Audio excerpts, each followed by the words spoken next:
experts share how to tap into the incredible opportunities that Houston offers real estate investors. A favorable business climate, low cost of housing, and that Texas wildcatter mentality are just some of the reasons that the top investors nationwide are flocking to Texas. The Massive Passive Show starts now. Hello, Houston and YouTube world. Welcome to the Massive Passive Show presented by Alamo RIA. My name is James Haney, and I'm joined here by Ray Sasser on this frigid, cold Saturday morning. We hope that you're staying warm and dry. For all of our information that we're going to be talking about today, go to massivepassiveshow.com. It's massivepassiveshow.com, and we'll be mentioning that throughout the show. We have a jam-packed show today, don't we, Ray? Yeah. I don't think we'll get through it all. We never do.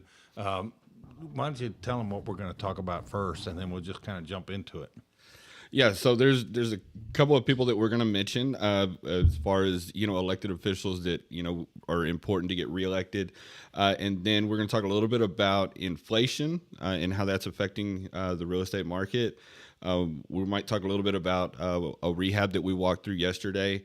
And then we also have one of our superstar students, Emma, is in the middle of a deal right now that we're partnering with that we might talk a little bit about as well.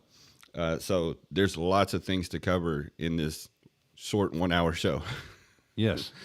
So how do we start? You want to talk about what's going on in legislation and the economy? And so the first thing on our agenda today is to mention Vicente Gonzalez. Right. And he is in the Texas 15th Congressional district, and I think he's up for re-election, and he is a huge component and supportive of seller financing and owner financing and affordable housing access. Yeah, and you said what state bill it was, right? 5013? I did not yet. It's State Bill 5013 that you can Google, and we're also going to have it up on our website as well. Yeah, and the National RIA is working really hard to protect the interest of real estate investors. And in Texas, there were abuses many, many years ago, and I don't even know what year it was. It might have been 1991. We had 10 contract for deeds at that time out there in the market, and we converted all of those overnight. I think the deadline was for changing those was like September 15th. And in early September, we changed them all. And they changed the law on contract for deeds because people were abusing them. And what happens often, they make the laws, then people abuse them, and then they don't prosecute the bums.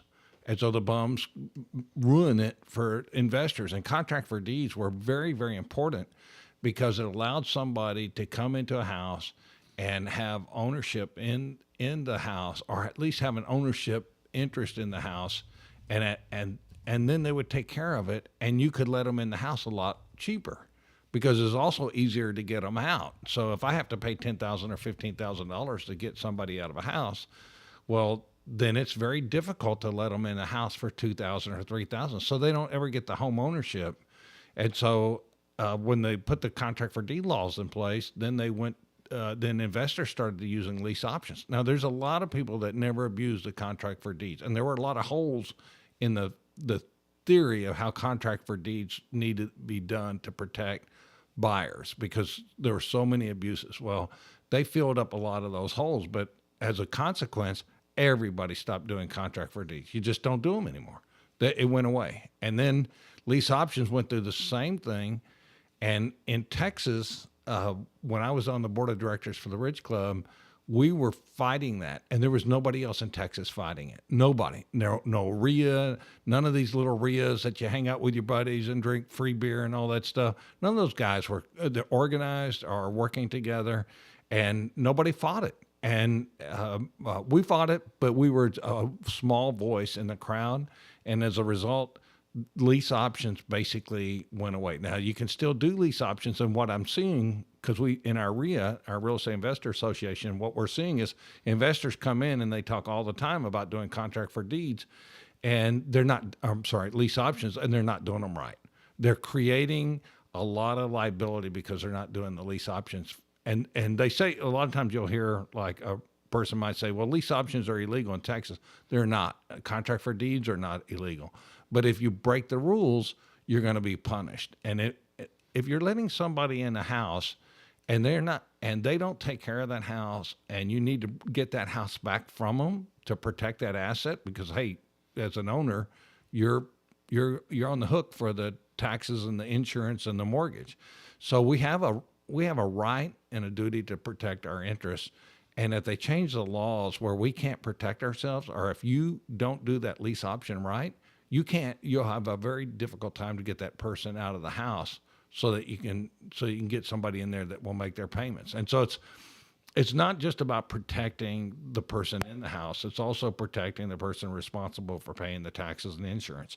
And so the lease options, when they changed those rules, it made it very, very difficult to comply. And now with the seller financing, here's government coming again, and they're wanting to change the rules on the seller financing. And right now they increased the price of doing seller financing already a few years back, and they increased the price $3,000 to $4,000 to do a seller financing transaction. Instead of throwing people in jail that were frauds and crooks, they changed the rules so it's harder for everybody to do seller financing. And that $3,000, who do you really think pays that $3,000? It's either the person that's buying it is going to pay it, or now they're not qualified and now they can't pay it. Even if they want to, they can't get the seller financing. So it's like the Navy and Soldierman's Act. You know, they put that law in place, and landlords said, hey, if I've got to jump through all these hoops because you're in the service and I can't protect my rights and my interests, even if you're the most patriotic person in the world, like I'm very, very patriotic. You know, I cut my cable off when they stopped kneeling. So, and I haven't turned it back on. And I mean, I'm just like, I'm going to stand for something because I was in the service, but I'd be hard pressed to rent to somebody that's in the service because they make it so hard for me to get rid of the guys that are bad. And the service is like everything else. They're probably made up mostly of really good people, but there's some real bums out there that will play the system. That's probably more information everybody needs. But if you're not at the table when this lease option and the contract for deed and the seller financing goes away, then you're just going to lose that opportunity, and it's going to make it harder for people who can't afford to put a lot of money down on a property qualify. And they're not going to get that home ownership, even though they're perfectly good risk. Well, the thing about it is you have to surround yourself with the right people that are doing things the right way and have integrity. You know, because that's true in everything in life. Yeah, because I mean, you pick a topic, a profession, and there's 95% of them are good, but then there's always that 5%. Right. But they ruin it for everybody.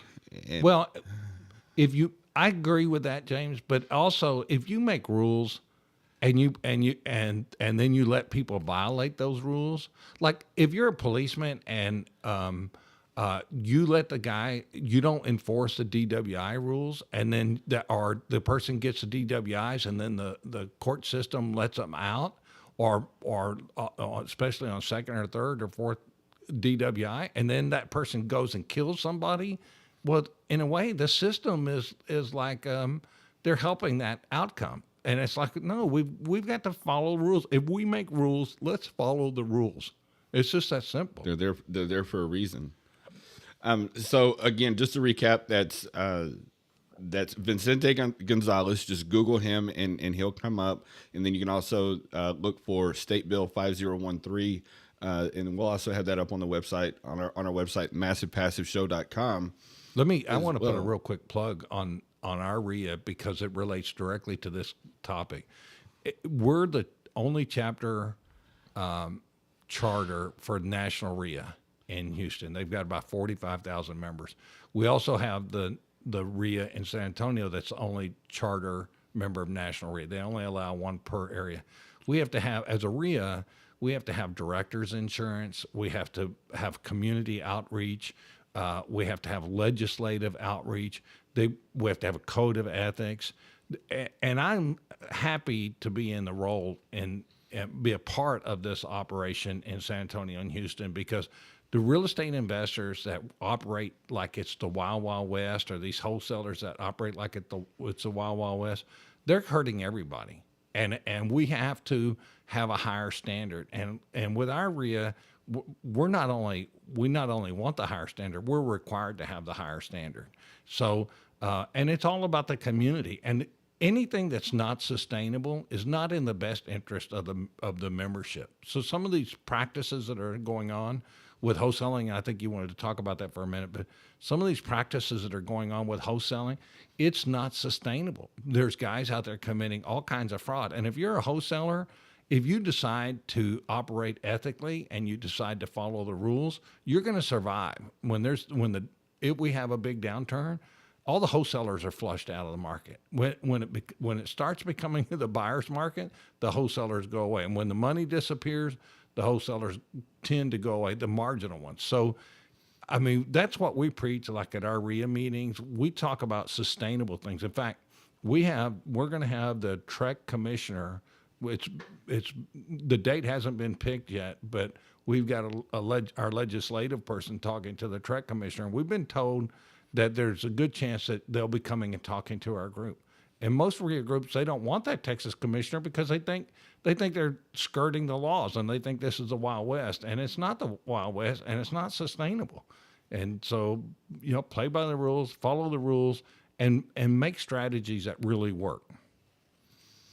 Yeah, that'll be an exciting meeting that we'll have when they come to speak to us. Another special person that's close to us that we're going to have joining us here pretty soon is Ernie Garcia. Oh yeah, he's a Houston real estate attorney that specializes in eviction. I don't know Ernie other than I feel like I know him because when he talks on his Facebook group, he's got a good active Facebook group. And when I read his comments, they're so well thought out. He gets right to the point. He's a very thoughtful, very smart person. I've never personally talked to him, but apparently you've got him to come to our group. When will he be coming and talking to us? We're in the process of saying that. It's actually he's going to be at our meeting in May. Okay. But he's going to be a guest on this show before then. Okay, cool. And then potentially we're talking to him about, being on our weekly live stream in our Facebook group at some point as well.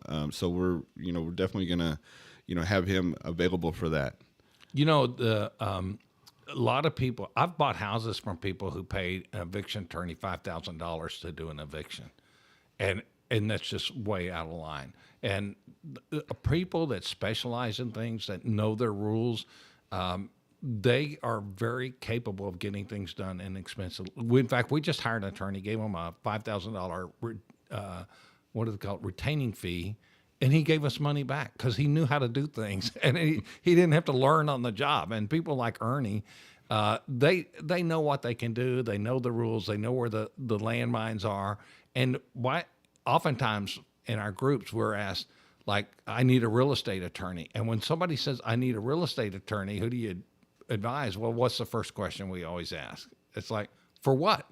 Yeah, what's going on? Yeah, I'm not going to get a real estate probate attorney if you got an eviction issue. That's not the right guy. So having these relationships with these specialists when things do go sideways is worth its weight in gold. And so we endeavor to do that. And Ernie, in real estate, it's a lot about evictions and about foreclosures. And just trying to get people to comply, and us as sustainable, successful investors, we have to make sure that we're hiring the right tenants, right? We're doing the proper qualifications. We're following the rules as far as what the property code says we need to follow in the landlord tenant rules. So I'm excited about getting them to come to the table. We have lots of great guests coming in and good friends of ours that are coming in, and they're going to participate in our meetings. The panel was unbelievable last month. Both of them were, from what I Yeah. understand, because Yeah. we had one in Houston and one in San Antonio as well. Well, the one in Houston, there were no women on it, and I didn't like that. But I mean, people schedule you. You call people and say, "Look, you're a superstar. We need you on the panel." Well, these people are busy and they got other things planned. But it was really good. In fact, I was the MC for the one in Houston, and then the one in San Antonio, I was on the panel, and I enjoyed it. I bet I enjoyed it more than anybody in the room. And just being able to kind of ask them a question. And I'll be honest with you, I will try to ask the questions I think the audience wants, but I ain't there for them. I'm there because I want to know. I want to know, like, what did you do? And Chewy and Tom and Steve, they were all wonderful. And AG was there. yeah, AG was there. AG was real good. And they all had kind of a different take on what it took. But what I like to do is you get 4 people that followed their own path, and you get them all together for about an hour and a half. And you see that they may have come there from a different direction, but there's certain traits that they all have. And you better listen to what those traits are, because that's the difference between people who succeed and fail. And then in San Antonio, we had 2 women on the panel. And that's interesting because, I mean, admit it, women tend to be the caregivers. And one of the women so they've got a dual role. They're the caregivers for their children. Typically, they're the caregivers for their family. And for them to then be successful at real estate investing is pretty amazing. I mean, Veronica, did you didn't go to San Antonio, did you? I was not in San Antonio. Well, Veronica, she's basically going to retire her husband before retirement age, and she's doing that.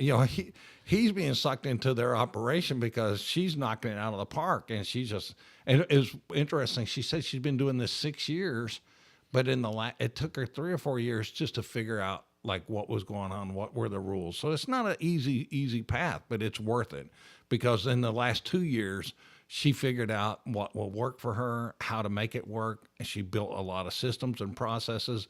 And then the next thing you know, she's just knocking it out of the park. So it was great. Both panels were good. Yeah, I really wish I could have been there for the San Antonio, just to hear their stories as well. I love getting, just like Ray mentioned a few minutes ago, I love getting perspectives from different people. What month are we going to be doing the showcasing the case studies, where we do nothing but case studies for the meeting? That is going to be April. Yeah, and if you want to be on the agenda, if you got a case study, let us know. We don't want the ones. I mean, we want a couple. If we could split them, I'd like to have half of them, and I think we've got 3 lined up already. So 2 or 3. If I want half of them to be where you knocked it out of the park. And I want the other half where you were knocked out of the park. you took the words right out of my mouth, Ray. You were knocked out of the park. And you're still around. Because sometimes you learn more. I mean, a kid learns by falling. They learn how to walk by falling. And if you keep a kid from falling, and that's what our government does. This is the problem with welfare and stuff. They keep people from learning, and just like this COVID thing, writing checks to people for not working. I understand the sentiment. I understand the reason, but also we teach people, we protect people from themselves and protect them from learning. And sometimes if you fall down and you hurt your knee, you're going to watch next time. If I'd say, hey, watch where you're going to the grandkid, they're not going to listen to me. But they smack their knee or stub their toe, they learn. I mean, I can probably remember every single time as a kid I stubbed my toe, because it was a painful experience, and I learned how to overcome that. Or touching the hot stove. Yeah, I never did another that. popular one. Oh, I did play with fire and got burned a couple times, some really stupid stuff. So, all right, so let's shift gears a little bit. You've mentioned a couple of things and kind of hinted at a couple of things, but there's a lot of current events going on right now, and it could possibly have an effect on the real estate market. And one of those things is inflation. So, can you give your synopsis of what's going on with inflation?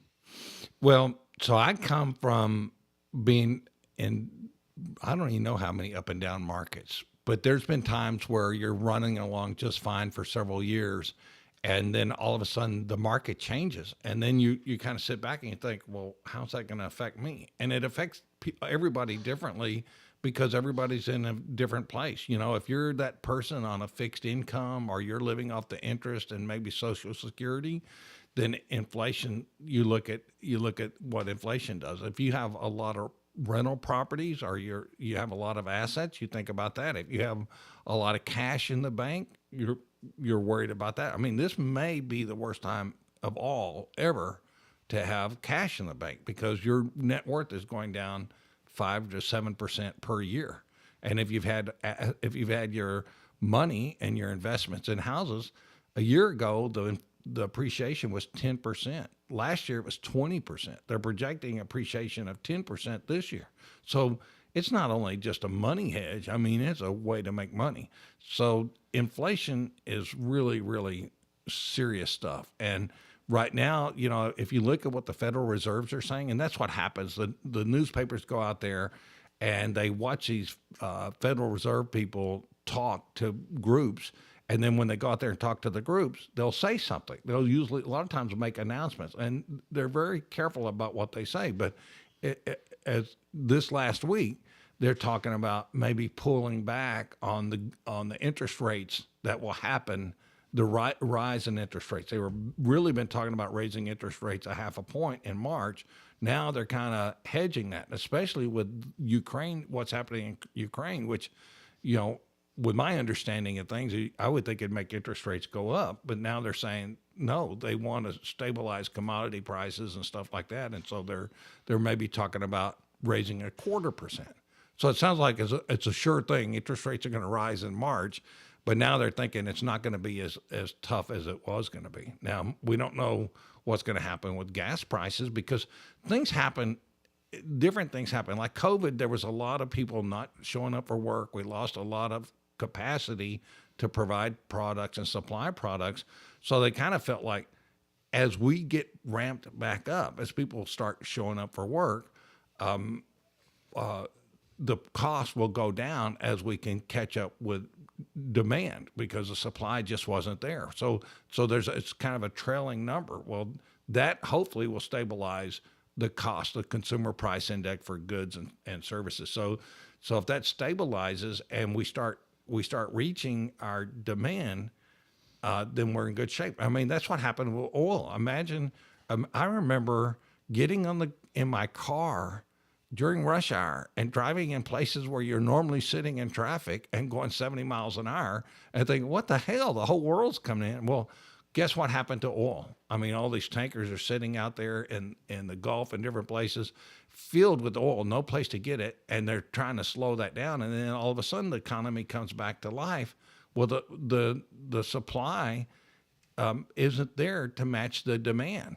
And so the demand's ramping up faster than supply. But if the supply catches up, then the demand goes down, and then, you know, oil just went over. I think it was West Texas crude just went over $100 a barrel. So if the supply and demand get back in equilibrium, then that should have a big impact on inflation. And we're worried about that because a lot of people say, "Oh, we haven't had a down cycle. This is the longest up cycle since the beginning of time," and so they just want to say, "Yeah, we're due for it." But it may not be near as bad as people think. So we just don't know what's going to happen.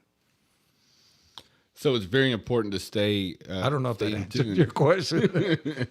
I see Hal getting sleepy over here. So I'll just look at Hal and I'll say, okay, I'll just look at his face. It's like, okay, that's interesting. Or, oh, this is boring. You can tell how deep in the rabbit hole you get. Yeah. When you get too deep, Hal's facial expressions. So actually, Ray, I'm going to throw you a little curveball here. And because I was thinking about it on the way over here and then it slipped my mind. But right now, yeah, it's that time. Right now, Bina, one of our good friends, is doing a class that all of our RIA friends are also participating in.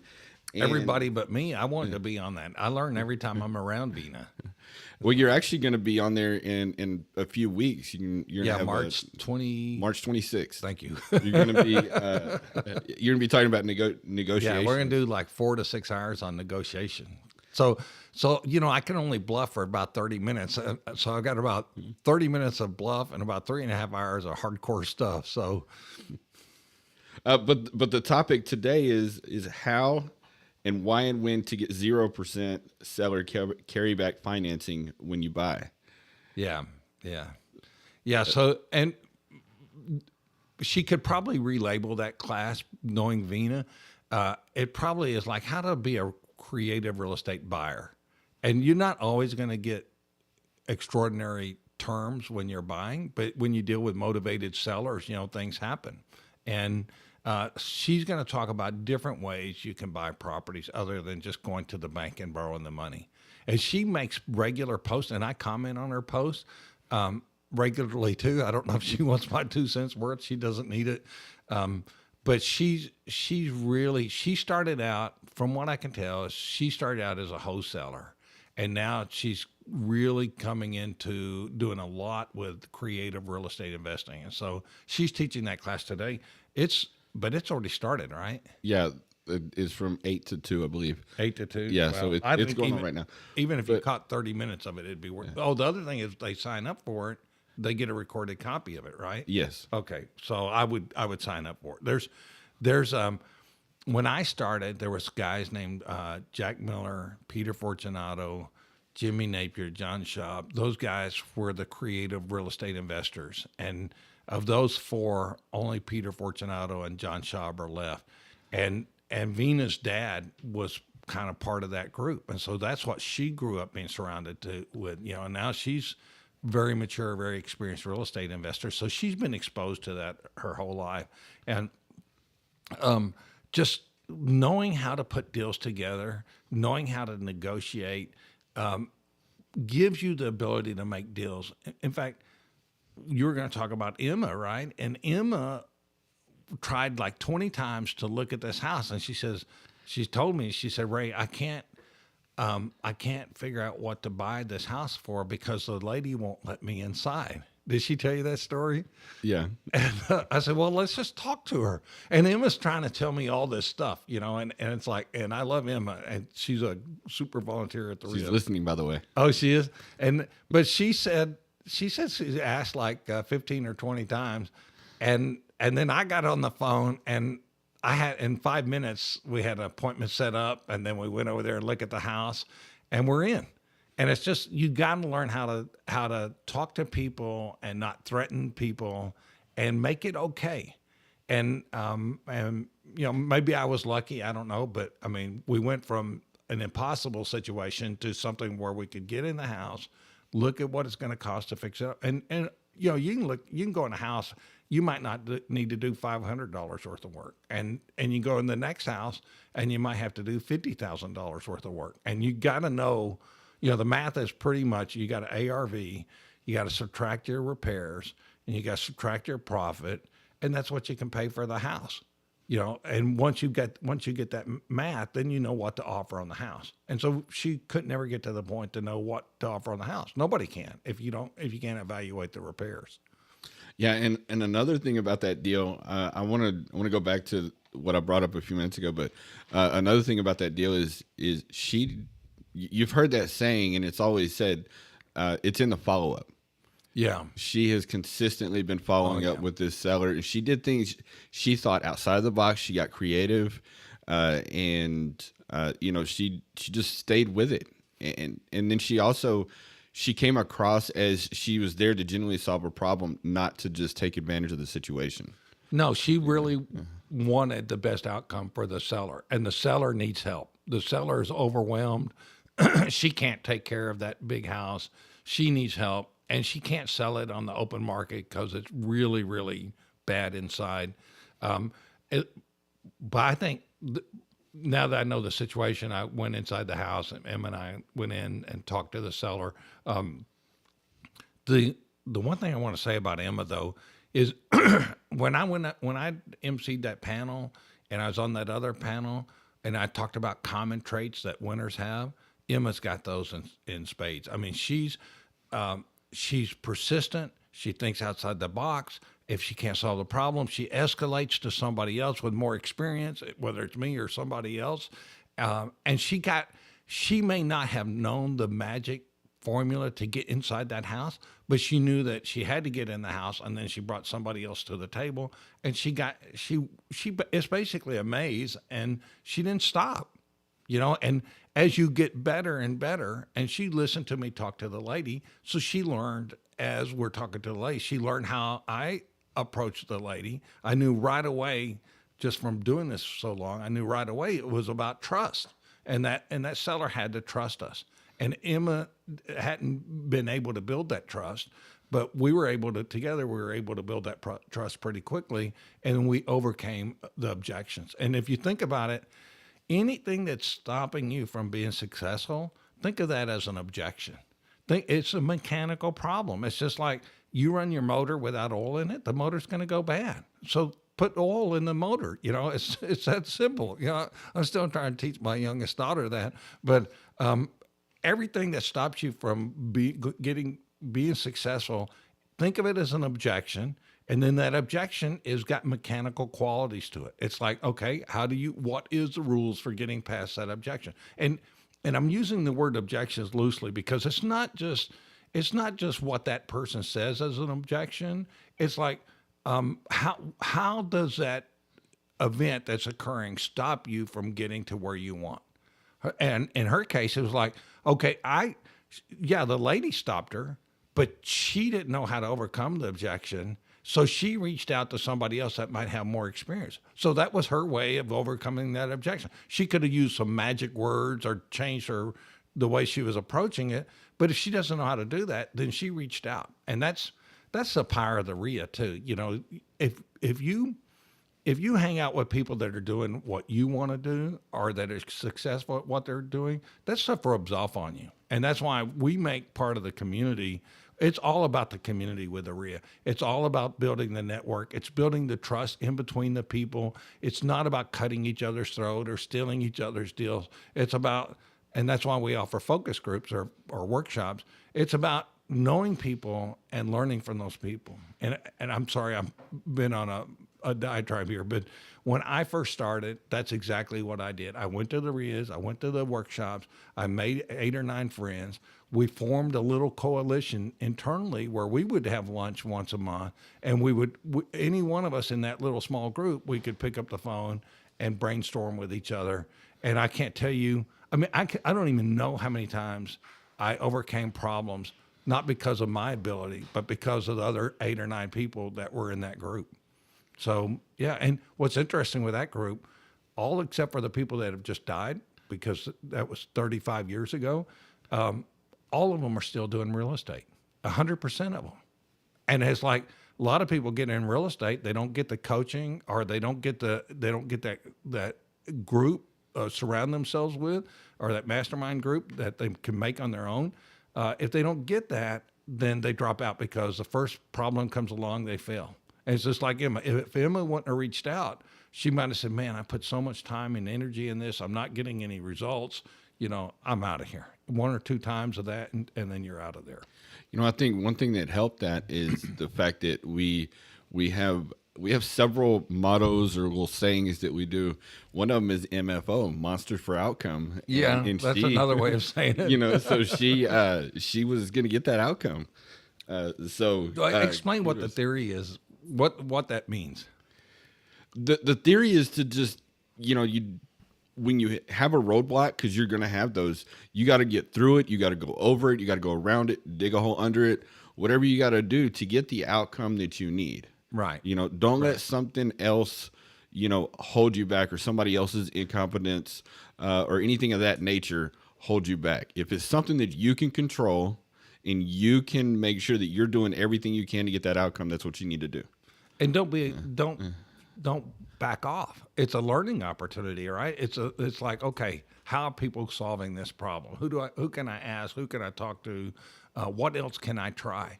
When I first got out of the service, I was an electronics tech. So I went to work for Burroughs working on mainframes, and then kind of got like, I got pretty good on one or two of the mainframes, and there were many times where we were like, we just couldn't figure it out, and we would work and we would work, and we always worked through it. And there was always, out of 100% of the people in our group, we had about 100 field engineers in Houston. About 50-60% of those guys were 8 to 5ers. You know, they're showing up and they're gone, and they're not reliable after hours, or you're not available. About 25% of them were just hanging out until somebody fired them, right? And then about 25% of us, and I was in that 25%, we just wouldn't give up. We would just work our way through the problem. And if I couldn't figure out how to do it, I'd go hang out with the guys that knew how to figure out how to do it. And I learned so much by the guys that were around me. And when you get kind of part of that group, it's kind of fun to be part of that group. And once you're part of that group, you don't want to let that go. You want to stay a part of that group. And so I see guys who've been doing this business 2 or 3 years, and just like with Emma, you already know she's got it. She's got what it takes to get to the other side, and she's going to make it. And when you see people like that, my phone's available to people like that 24/7, as far as I'm concerned, because I was that person, and if I couldn't have got that support when I needed it, I wasn't gonna be successful. So what you guys need to do is go to massivepassiveshow.com. That's massivepassiveshow.com. Find out our next meeting date in Houston is March 12th, and show up so you can come meet the superstar Emma that we're talking about, and she can give you some pointers on how she's got to the point where she is now. But I want to shift gears again. Say that 3 times really fast. I'm going to shift gears again. And while you're at massivepassiveshow.com, what I want you to do, if you've got any kind of question, or if you're in our Facebook group, ask questions. We actually had a question come to us recently that we thought it would be a really good topic to kind of mention and talk about a little bit today. So if you have a good, solid question, submit that to us. And there's a situation where an investor reached out, and they're in the middle of doing a cash out refi on a property that they own.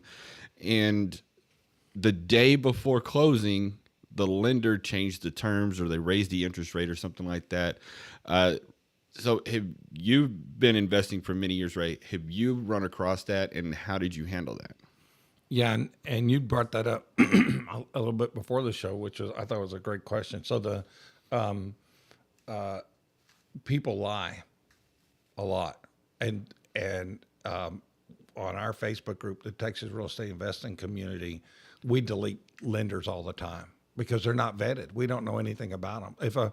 If a person's a hard money lender and he calls himself a private lender, he's starting the conversation with a lie, as far as I'm concerned. And 9 out of 10 of them calls themselves private lenders, and they're not. They're hard money lenders. With our RIA, we vet the lenders, and we have a short-term lender, a hard money lender, and we have a long-term lender, and we vet those guys. We know they don't play those shenanigans. And a lot of people don't. A lot of the lenders tell you straight, and a lot of the lenders don't tell you the truth. And it's basically bait and switch. And that's why what's happening in wholesaling is the same thing. People lock up the price on a house, and then they get close to the closing, and then they change their price. And the reason they do that is because when you get close to the closing, you don't have a lot of options. If that lender drags it on for a month or a month and a half and gets you to the closing table, and then says, "Oh, well, you need there's a prepayment penalty," or something like that. Well, that may be enough of a reason not to do the deal. Audie and I, and they changed the law on this, but Audie and I once went to go borrow money from a lender. We got to the closing table, and they threw in a prepayment penalty in the documents, and it was before they had to disclose it 3 days ahead of time. So they threw that in there, and we needed the money, because we were refinancing, we were doing projects, and we needed the money, and it was very, very hard for us to get up from the table and leave, and we did. And I didn't do it before I chewed out the lender. I said, y'all guys have played this on purpose. You never told us about the prepayment penalty. You knew that we weren't going to keep this financing in place for 5 to 7 years. And there's nothing wrong with a prepayment penalty, but if it's not disclosed, then there could be a big problem. And so they played that game against us. And there's so many unethical operators out there, and they play that game, or they change the interest rate. Look up, if you want to learn some of the games that lenders play, look up YSP, yield spread premium. And a yield spread premium is a game that they play. And then also sometimes they'll throw in the buy down rates and stuff like that. If you kind of raise the hood to the way lending works, there's a lot of unethical operators out there. And when we decided to bring the guys on and in our area that were lenders that we let be vendors, they may not have known it, which they probably do. I was asking those kind of questions. I was reaching out to people who had done deals with these people, and had a real track record of performing like they said. Wholesalers do the same thing. Wholesalers say, "Hey, I'm going to buy that thing for $100,000," and day before closing, when the people are like facing an imminent foreclosure, think they got the deal done, they'll come back to the table and say, "Well, we can really only pay $80,000." And a lot of investors use that as a strategy. Investors or wholesalers, they use it as a real strategy to buy a property. And we don't want to do that. We recently did that. We were helping a person buy a property, and that was their strategy. And I don't want to be a part of that. My reputation matters too much to just throw that under the bus because I want to try to cheat somebody out of it. And the reason they do it is because that's who you're competing with. Other people are doing the same thing. The other lenders are doing the same thing. So that's their rationale for being dishonest or crooked. Yeah, dishonesty, greed, all that stuff, that's not going to get you anywhere. Especially with us, we're not going to have any part of that around us. But let's go ahead and we're getting close to the end of the show here. Let's talk about a couple of more things. You're in the middle of several rehabs right now, but we actually went to one of them yesterday. I partnered with my son and daughter, and normally your exit strategies are going to be like on a house is to buy it, fix it, and flip it. Another strategy is just wholesale it from the scratch, or maybe do a version of a hoteling, where you do a little repairs, but you're still wholesaling it. The other strategy is to buy it, rent it, buy it, and sell or finance it. And like I said, fix and flip it, which is the Burr method. So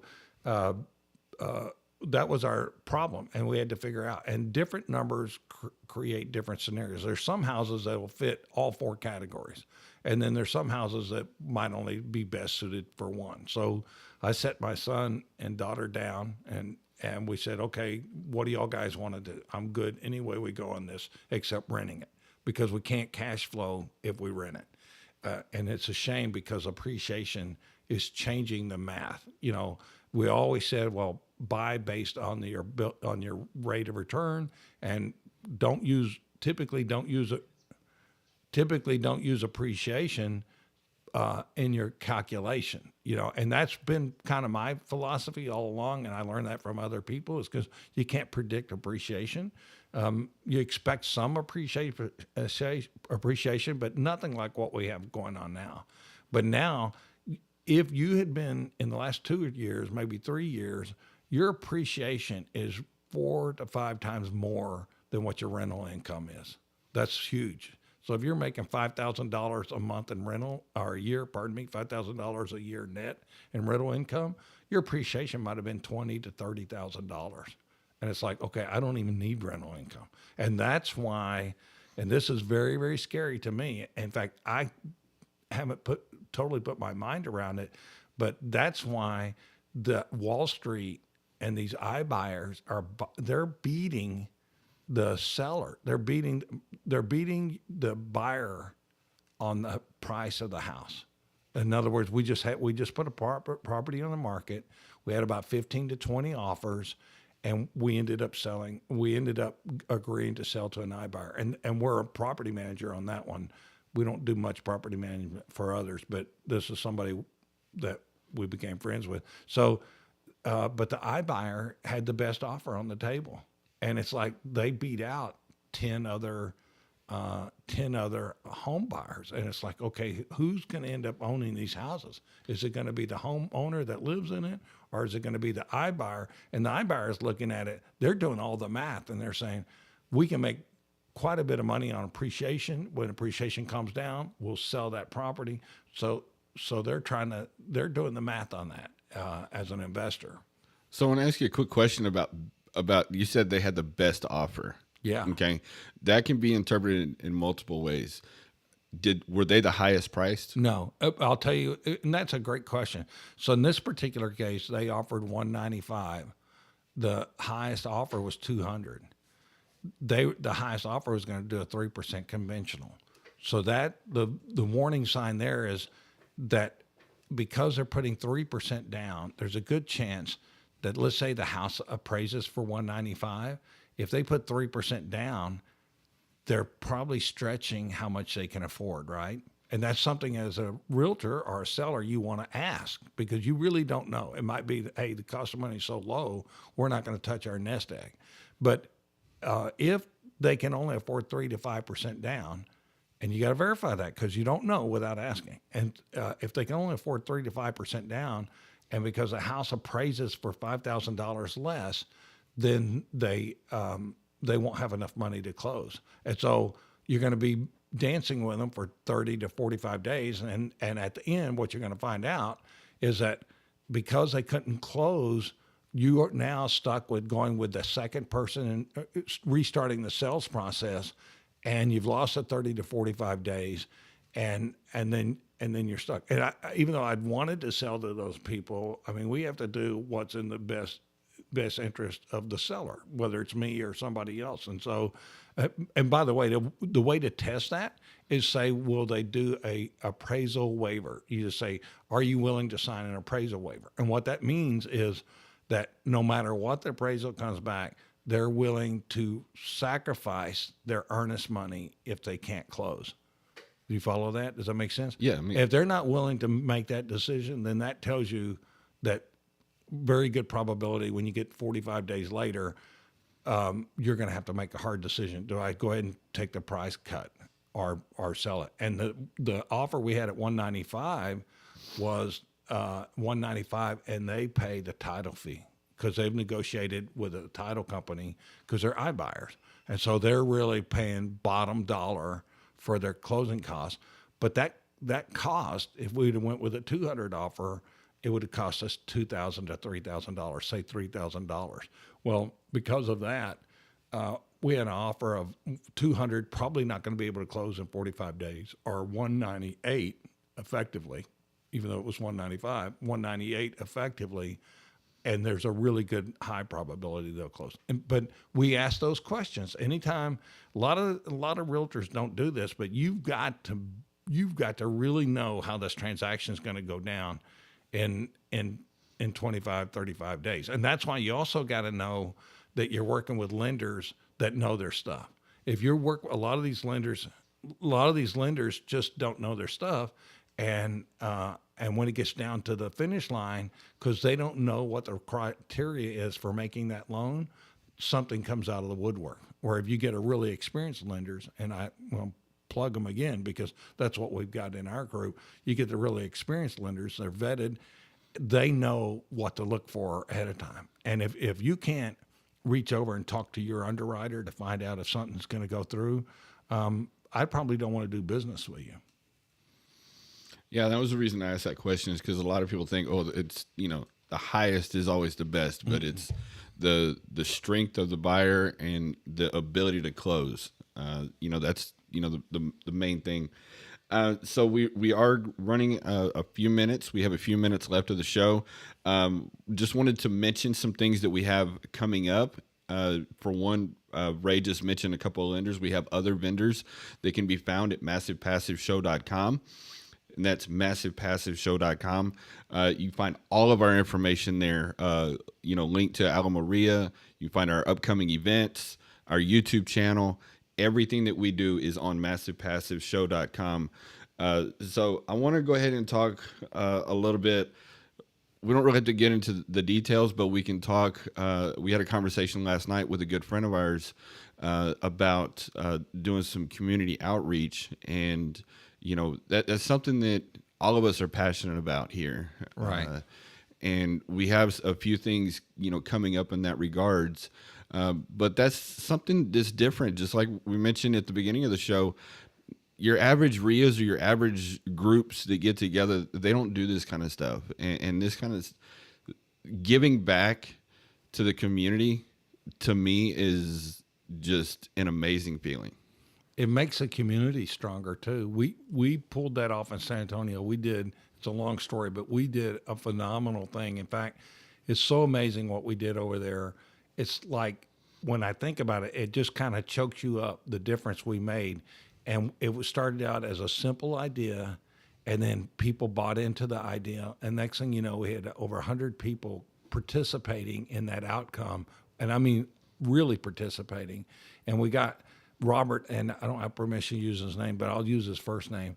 We got Robert, who has a special knowledge and interest in what we want to do. And so him and I and you had our initial conversation with this last night, and we're going to put together a community outreach. And what we really want to do is get these young men and young women who don't really have good guidance, because they don't understand entrepreneurs. And Richard's also involved in this.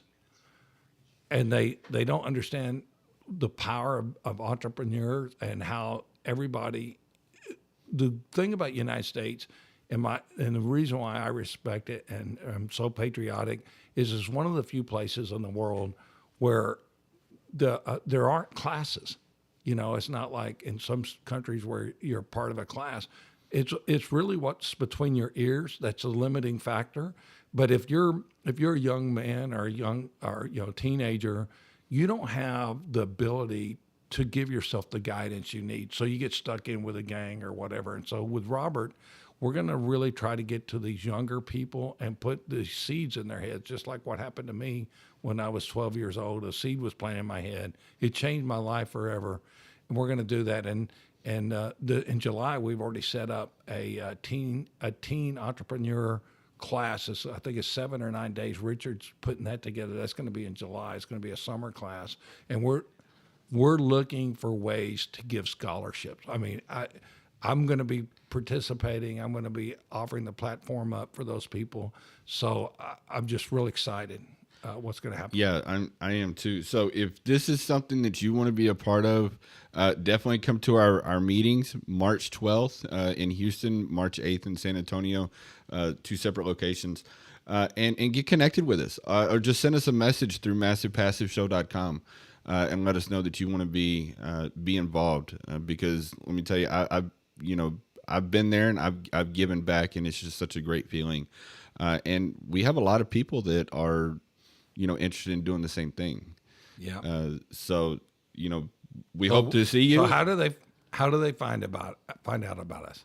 They find out about us at MassivePassiveShow.com. Right.